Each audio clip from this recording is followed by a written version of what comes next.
Snakes by W. Saville Kent. The characteristic contour of a snake's body is too familiar to need elaborate description.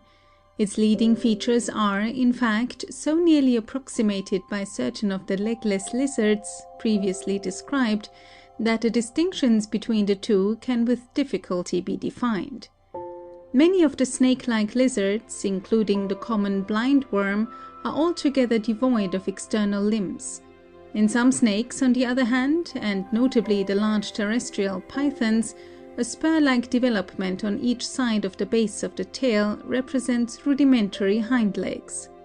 The snakes agree essentially with the lizards in the character of their scaly covering, the scales, however, being larger on their undersurface and specially adapted, as in the legless lizards, for creeping locomotion. The essential distinctions between the two groups have to be sought in the structure of the head. The most notable of these, as it obtains in the snakes, is the very loose manner in which all the bones connected with the jaws are held together, thus providing for the greatest possible distension in the act of their swallowing their prey whole, as is the custom of all ordinary snakes. To achieve this end, the two halves of the lower jaw are not united together at their extremity or chin, as in lizards, but are merely connected with one another by an elastic ligament. In most snakes, the bones of the upper jaw and palate are also attached to one another in a similar way. The eyes of a snake differ in a very marked manner from those of ordinary lizards. No snake possesses movable eyelids. The eye, in compensation, is protected by a transparent horny disc, continuous with the general epidermis, and is shed with it when the snake casts its skin. This feature imparts to snakes that fixed, stony expression of the eyes, which undoubtedly contributes very materially towards increasing the feeling of repulsion with which snakes are commonly regarded. A few exceptional lizards, such as the geckos, have a similar eye construction, but it is not met with in any of the limbless or snake-like forms. No snakes, again, show any trace of external ear openings, such structures, on the other hand, being distinctly developed in almost all lizards. The head itself of the snake is never compressed or elevated, as in most lizards, but flattened down and usually wider than the body, to which, however, it is united without a distinct neck. The tongue of the snake is slender and terminates in two long, thread-like points. Basally, it is inserted into a hollow sheath, into or out of which the entire organ can be retracted or exerted at will. The somewhat uncanny, flickering action with which a snake, while moving, displays and, as it were, feels its way with its long forked tongue, represents another element which adds to the disfavor with which these reptiles are commonly regarded. Among the uneducated, even at the present day, it is not unusual to hear the tongue, with reference to its peculiar shape and vibrating action, pronounced to be the seat and instrument of the animal's poisonous properties. The swift, silent, stealthy, gliding motions with which, apart from any visible organs of locomotion, a snake slides, as it were, along the ground and over all obstacles, fill to the brink the measure for its condemnation in the estimation of all but the snake devotee or the naturalist. The locomotion of the snake is, as a matter of fact, one of the most remarkable and beautifully contrived phenomena in animal mechanics.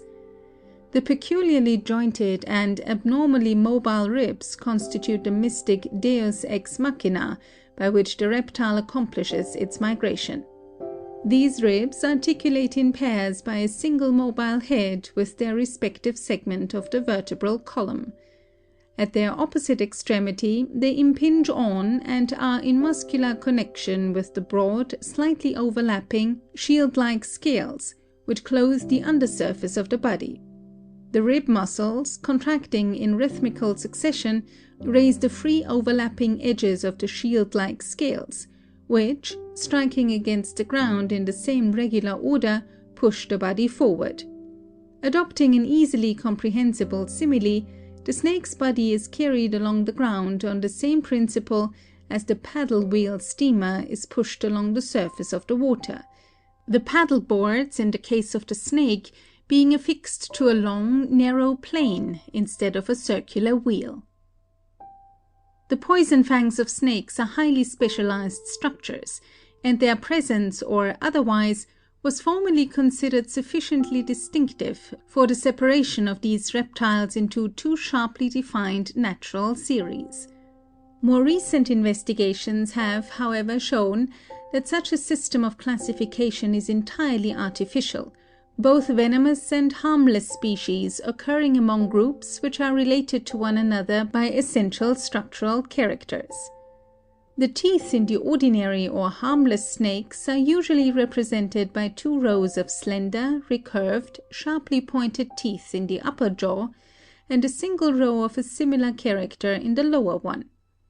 This recurved character of the dentition effectively assists the snake in gorging its quarry whole, nothing once seized by the hook-like teeth having a chance of retreating, the snake itself being unable to eject the prey upon which the teeth have fastened. In the most poisonous series, such as a rattlesnake, there is but a single row of recurved teeth in the upper jaw, and these are the equivalents of the inner set of the harmless species. Among the most venomous snakes, the poison fangs are tubular in character, the poison being received from the venom glands at their open base and discharged at the apex. In other forms, the fangs have grooved channels only for the passage of the virus, while in other species there may be an intermediate condition. In all cases, the poison-secreting glands are modifications of the ordinary salivary glands of other vertebrate animals. They are situated, one on each side, immediately below and behind the eyes, and are in some instances so abnormally developed as to extend backwards along the sides of the body. Special muscles envelop these glands, and force the poison into the hollow base of the fangs when the mouth is opened to strike. Snakes, like lizards, are most abundant in tropical countries, the Indian and Malay regions in particular being richest in numbers and varieties. The British Islands support but three representatives of the class: the adder, the common ringed, and the smooth snakes, this number, by coincidence, being identical with that of the lizard tribe indigenous to the same islands. Many of the smaller species are little over 1 foot long, while the huge pythons and the anaconda may attain to or exceed 30 feet. Regarding their habits, some are purely terrestrial, frequenting the rocks or sandy deserts, or even burrowing beneath the earth's surface. Others are essentially arboreal, many amphibious, and some, like the turtles among the chelonians, entirely marine. As with the lizards, the majority of snakes lay eggs enclosed within a white leathery shell, while with a considerable number the young are brought forth alive. The eggs, deposited in the earth, sand, or among vegetable debris, are usually left to be hatched by the heat of the sun. In the case of the pythons, however, they are incubated by the parent. A small group of snakes, which is usually placed at the head of the series in systematic classifications, share the subterranean habits of the amphisbaeans among the lizards, and the eyes being rudimentary and functionless, they are commonly known as blind snakes. A structural peculiarity which separates these singular reptiles from all other members of the snake tribe is the entire absence of teeth from either the upper or lower jaw. The food of the blind snakes consists largely of ants and the larvae of beetles and other insects which lead a subterranean life. Although spending the greater portion of their existence underground, they occasionally come out upon the surface, such migrations more generally taking place during showery weather. About 100 species of blind snakes are known, and are mostly confined to tropical countries. One small worm-like form occurs in Greece and the adjacent islands, its range extending through a considerable area of southwestern Asia. The step from the small worm-like blind snakes, with their functionless eyes and underground habits, To the boas and pythons, the largest and most highly organized members of the serpent tribe, would seem at first sight to be altogether unwarranted. In one essential character, however, they agree very remarkably. In both groups, the bony skeleton exhibits a far more generalized structural plan than in any of the succeeding ones, so that they may be regarded as more nearly resembling the primitive stock from which the other more specialized kinds, such as the vipers with their death-dealing poison fangs, have been evolved. The pythons and boas, or boa constrictors as they are popularly known, belong entirely to the non-venomous section of the snake series. The teeth, forming two rows in the upper jaws, gradually decrease in size from before backwards, and none of them are grooved or modified in the form of poison fangs. The body is usually more or less compressed and the tail prehensile. The typical pythons, or rock snakes as they are called, with reference to their rock-frequenting habits, are distributed throughout southeastern Asia, Australia, and Central and South Africa. The Indian python, which is the largest Old World representative of its race, is known authentically to attain to a length of 30 feet, and in the largest specimens the spinal column may include over 400 vertebrae. In common with other members of its family, this huge snake kills its quarry by compression or strangulation, throwing around it successive coils of its body, which, with their contraction, crush out the life of the victim. The dispatched prey is then swallowed whole, commencing with the head. The previous crushing of the bony framework greatly assists the swallowing process, which is further aided by the snake pouring over the body of its victim a copious discharge of saliva. The extent to which the jaws and the integument of the body generally can be distended for the passage and reception of the food is remarkable. After partaking of a solid meal in this fashion, pythons remain sluggish and in a state of semi-torpor for several days, not reawakening to active life, in fact, until the digestion of the food has been accomplished. As is well known, these and other snakes can exist for periods of many months' duration between their meals. One of the largest Indian pythons by no means contests itself with such small quarries as hares and rabbits, sheep, young calves, and some of the smaller deer representing its more accustomed food.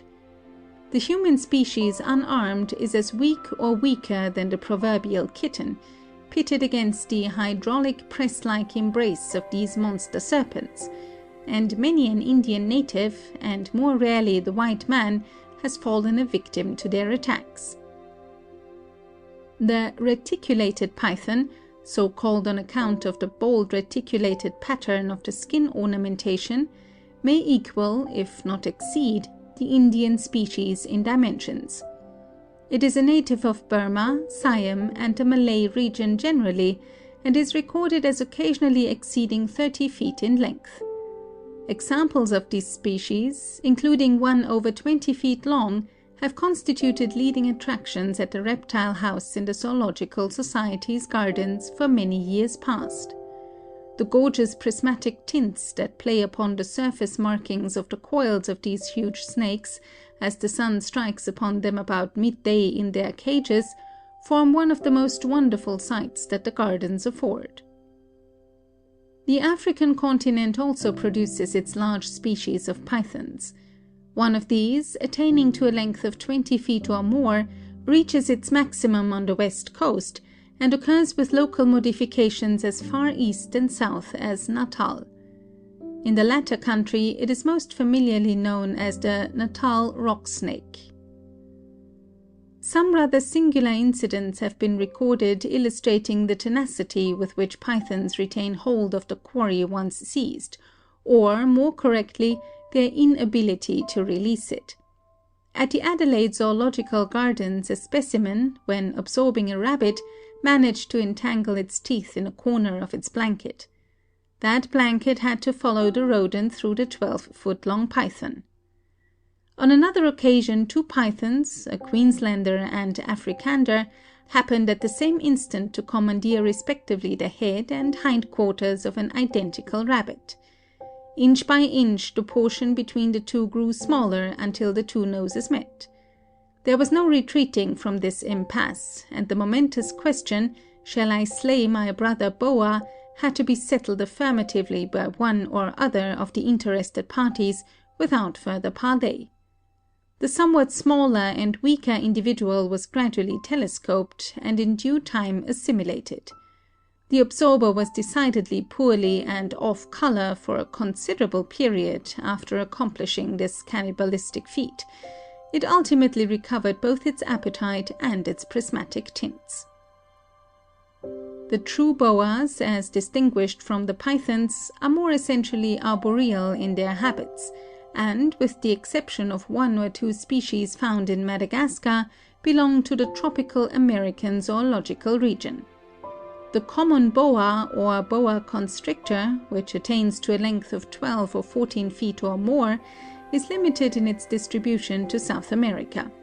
The colors of the snake, which consist mainly of a light brown, with a number of dark brown crossbars on the back and light-centered dark brown spots on the sides, so nearly agree with the tint of the tree branches with their interlacing shadows, among which it usually lies concealed, that, notwithstanding its large size, it readily evades detection and is unconsciously approached by the animals on which it preys. These, in adult individuals, may be represented by such large-sized quarry as dogs and even deer, while smaller examples prey largely on birds and their eggs, and the numerous rodents with which the tropical American forests teem. From observations made upon this species in captivity, it would appear that the eggs are usually hatched within the parent's body, though an instance has been recorded in which both eggs and young were produced simultaneously. A close ally of the typical boas, which shares with them a tropical South American habitat, is the huge anaconda or water boa of Brazil and the adjacent countries. This animal, which is undoubtedly the largest living representative of the serpent tribe, attains a length little, if any, short of 40 feet. One such monster was specially referred to by Dr. Gardiner, the botanist, in his Travels in Brazil. It had devoured a horse and was found dead, entangled in the branches of a tree overhanging a river, into which it had been carried by a flood. Full-grown cattle and occasionally human beings, as well as horses, are alleged to fall victims to the destructive prowess of this gigantic snake. The anaconda is essentially amphibious in its habits, the greater part of its life being spent in the water, lying in wait, in the quiet lagoons and backwaters, with only its head above the surface, and prepared to seize any unfortunate animal which may come to the brink to drink. At other times it will coil itself upon the trunks and larger branches of the adjacent trees, and from that point of vantage will dart down its head, with sure aim and lightning rapidity, to seize any suitable quarry which may pass beneath. In some parts of South America, where the rivers dry up at certain seasons of the year, the anaconda is recorded to be in the habit of burying itself in the mud and lying torpid, after the manner of crocodiles, until the return of the rains. The ground color of the anaconda is usually grayish-brown or olive above, the back being ornamented with one or two transversely disposed rows of large, rounded, dark brown or blackish spots, while the sides are decorated with more irregularly scattered, smaller, eye-like spots, having whitish centers and dark margins. An interesting little group connecting the boas and pythons with the common snakes is that of the so-called shield-tails or earth snakes of India and Ceylon. These reptiles are earth burrowers, like the blind snakes previously referred to, but have well-developed eyes and are further distinguished by the abruptly truncated contour of their posterior extremity, which may be either a naked disc or covered with keeled scales. Their bodies are cylindrical, with the scaly covering very smooth and polished, the scales of the undersurface being but little larger than the upper ones. The jaws, in conformity with the peculiar modification of the skull, are not capable of wide distension. 7 genera and a large number of species are recognized, some being brilliantly colored with tints of red or yellow. Their main diet is earthworms. The family of the common snakes includes the greater number of species, the majority of the most venomous as well as harmless varieties being comprised within its limits. The characters that are made the basis for separating these snakes from the boas are associated with the structure of the skull and are not therefore readily recognized without having recourse to dissection. It will suffice to mention that, in this and the remaining groups, there is an entire absence from the lower jaw of the slender supplementary bone known as the coronoid, which is present in the boas and pythons. From succeeding groups, such as the viperine series, they are distinguished by the circumstance that the upper jaw is firmly fixed in a horizontal position and is not capable of erection in a vertical plane, or like the lid of a box, as obtains with the vipers. These snakes are separated into secondary groups with relation to the structure of their teeth. In one series these teeth are solid throughout, neither grooved nor tubular, and all the snakes thus characterized are harmless. In the second series, one or more pairs of the hinder upper teeth are longitudinally grooved and act as poison fangs. They are consequently distinguished as the back-fanged group. In the third series, the front teeth of the upper jawbone are grooved and constitute the poison fangs, and they are known as the front-fanged group. To the first mentioned solid-toothed and harmless division of the family belongs the British ringed snake and some 40 other allied species, which are collectively known as water snakes, with reference to their more or less pronounced aquatic habits. The ringed snake has a stoutish cylindrical body, keeled scales, flat head covered with regular shields, wide mouth cleft, and numerous teeth, the strongest of which are at the hinder end of the jawbone. The color varies somewhat, being usually gray, brown, or olive above, with darker spots or narrow transverse bands. The undersurface is mottled black and white or gray. The lip shields are white or yellowish, with black dividing lines. The neck in the ordinary variety is usually ornamented with a yellow, white, or orange collar-like patch, behind which is a somewhat broader black collar, which is produced forwards and subdivides the yellow one in the center of the upper surface. In the variety of the ringed snake indigenous to the south of Europe, the collar-like markings may be altogether absent, or reduced to a small black patch on each side of the nape of the neck. The maximum length of the ringed snake is some 6½ feet. It is a most expert swimmer, moving swiftly through the water with lateral undulations of its body, and carrying its head and neck well above the surface. Frogs constitute its favorite diet, but it will also capture and devour fish, mice, and young birds. The viperine and tessellated snakes, both European forms, as also the garter and moccasin snakes of North America, are all closely allied in structure and habits to the familiar ringed species. The second British species, known as the smooth snake, belongs to the same group, but is more terrestrial in its habits, while comparatively rare in England and limited to the southern counties, it is plentiful on the continent. The Indian rat snake, which is almost as useful as the domestic cat in ridding dwellings of rats and mice, is another representative of the solid-toothed group. This group also includes the so-called pygmy snakes, inhabiting the Malay region, whose habits are mainly arboreal. They are the most diminutive members of their order, some of the 30 known species not exceeding 1 foot in length.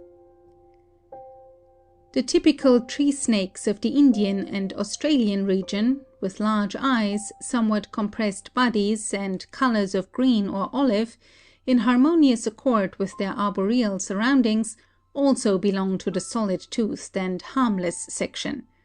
An especially interesting representative of this group is the so-called egg-eating snake of South Africa.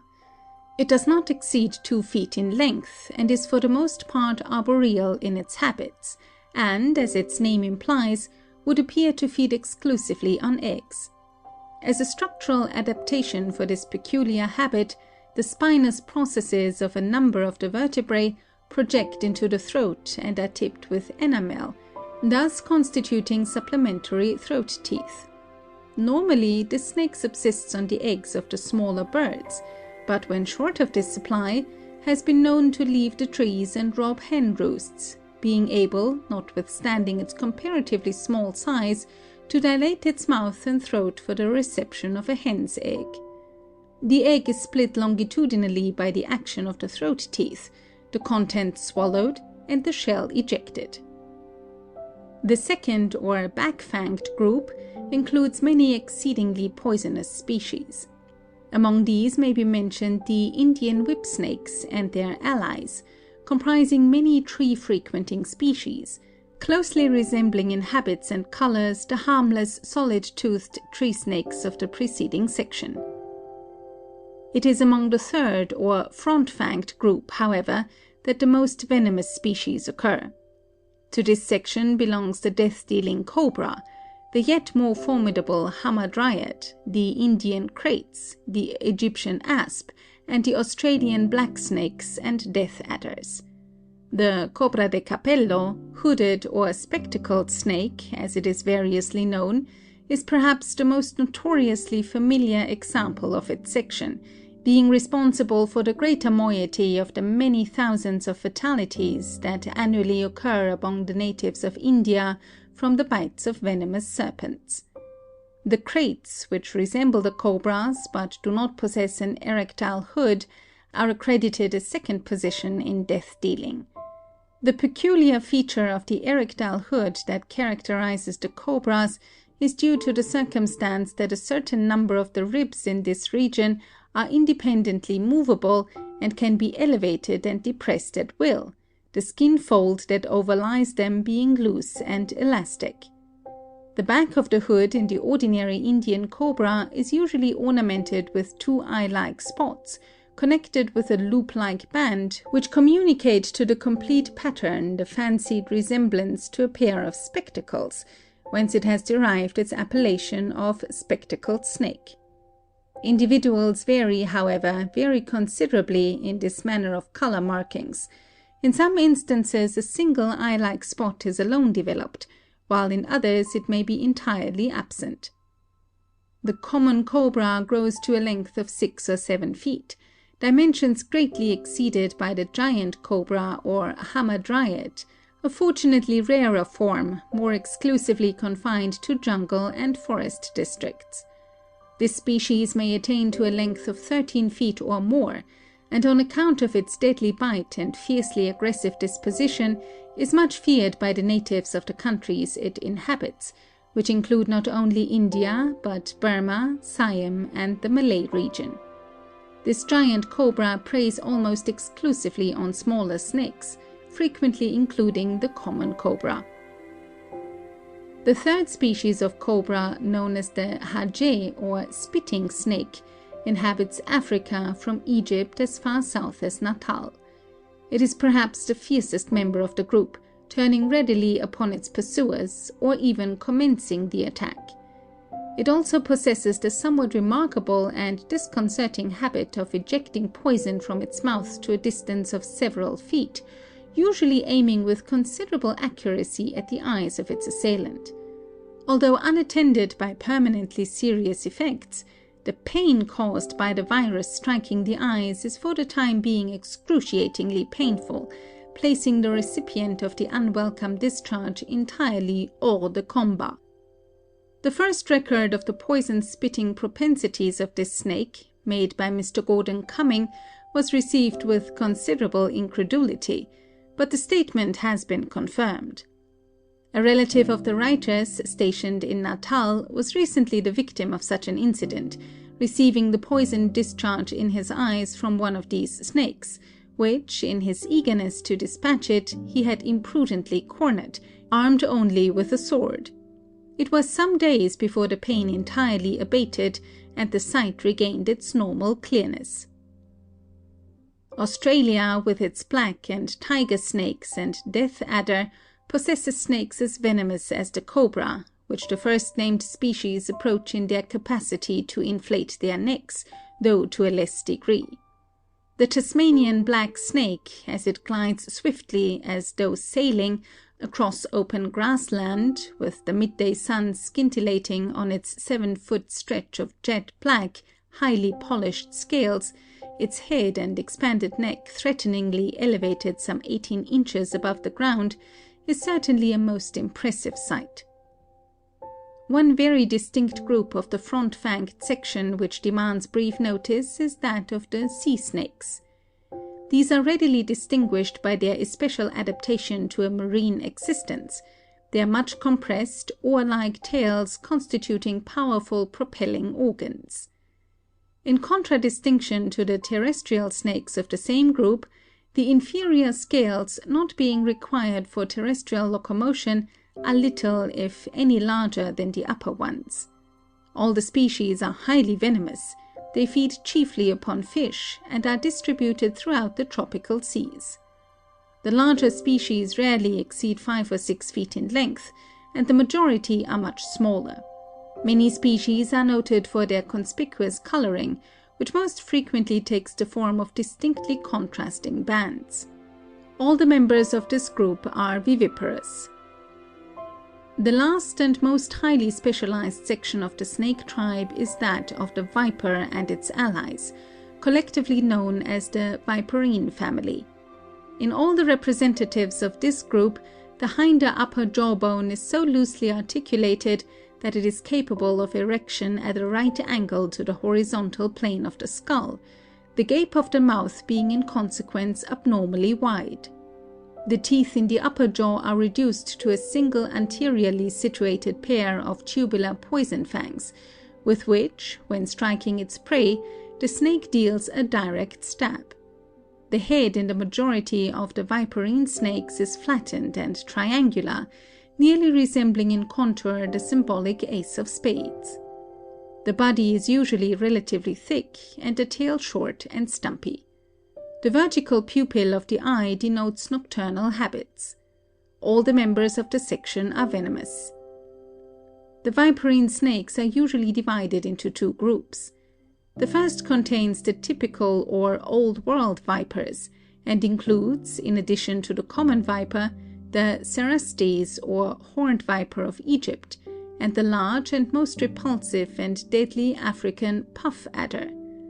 The common viper or adder, the only poisonous British snake, has a very extensive geographical distribution, extending throughout Europe and Asia as far east as the island of Sakhalin, and northwards to the Arctic Circle.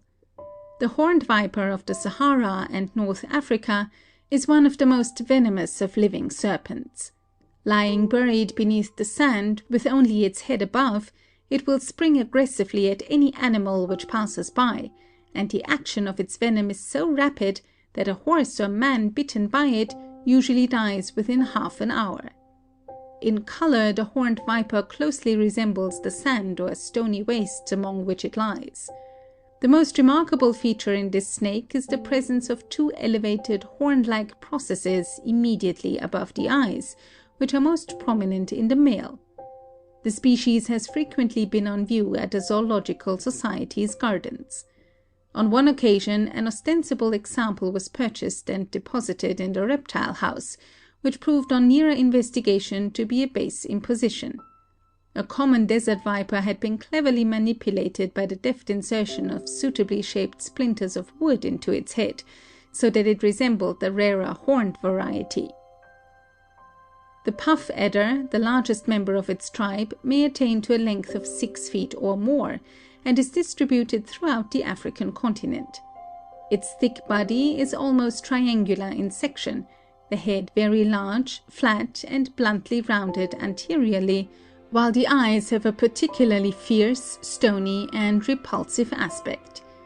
In color, individuals vary considerably, but there is generally a checkered pattern of reds, browns, and grays, disposed in the form of darker and lighter alternating crescent-shaped bands along the back. The poison of this snake is nearly as virulent as that of the horned viper, and is commonly used by the African Bushmen for poisoning their arrows. The viperine group is abundantly represented in the New World, where its members differ from the typical Old World species in sundry anatomical points, one of the most conspicuous features being the presence of a distinct depression or pit in the surface of the head between the nostril and the eye on either side. On this account they are distinguished by the title of pit vipers. Among the more familiar representatives of this group are the rattlesnakes, the fer de lance, the bushmaster, and the copperhead or moccasin snakes. All these are notoriously venomous, fatal effects from bites received by human subjects being of frequent recurrence. The rattlesnakes are especially distinguished by the peculiar, loosely joined, horny appendage to their tails, by the rapid vibration of which, when disturbed, they fortunately give timely notice of their presence. In the young individuals, this rattle is only represented by a single button-like knob, additional loose, hollow, horny rings being added between it and the scaly termination of the tail as age increases. In full-grown examples, the horny rings composing the rattle may number as many as 20 or more, though, owing to the war of extermination incessantly levied against these reptiles in all civilized areas, it is rarely that such elaborate rattle-bearers are now met with. The rattlesnake, in the more northern districts of its distribution, hibernates in the winter, often congregating together in great numbers for the sake of the mutual warmth. In the earlier days, certain caves were famous as the retreats into which not only hundreds, but thousands of the reptiles would congregate from the country round for their winter's slumber. At such times, hunting parties were specially organized for their wholesale destruction, and accomplished much towards reducing their ranks to their present numbers. In addition to the common North American rattlesnake, there are some 4 or 5 other species distributed throughout the southern states, Mexico, and Panama. None appear to exceed a length of 6 feet. In South America, their place is to a large extent taken by the so-called bushmaster, a snake which attains to a length of as much as from 9 to 12 feet, and, in addition to being exceedingly venomous, is of an especially fierce and aggressive disposition. It is devoid of a rattle-like appendage, the tail terminating in a sharp horny spine. The fer de lance, or rat-tailed pit viper, is another Central and South American species, held in wholesome dread on account of its death-dealing potentialities. The South American sugar plantations are an especially favorite resort of this deadly snake, its attraction being the rats which frequent the canes and afford its chief food. Lying concealed among the thick foliage, it will launch itself aggressively at any passer-by, and its bite is usually attended with fatal results within a few hours.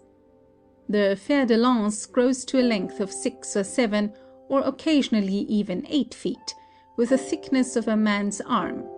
Its colors, as with most members of its tribe, are somewhat variable. The ground color of the back is usually olive or reddish-brown, with dark crossbands. A black stripe runs backwards from the eye to the neck, and in some instances the sides of the body are bright red. The American continent is not wanting in aquatic representatives of the viperine series. The most notable of these is the fish-eating water viper, whose distribution extends from North Carolina in the south over the whole of North America as far westward as the Rocky Mountains. Fish and frogs constitute the main diet of this reptile. End of section 24.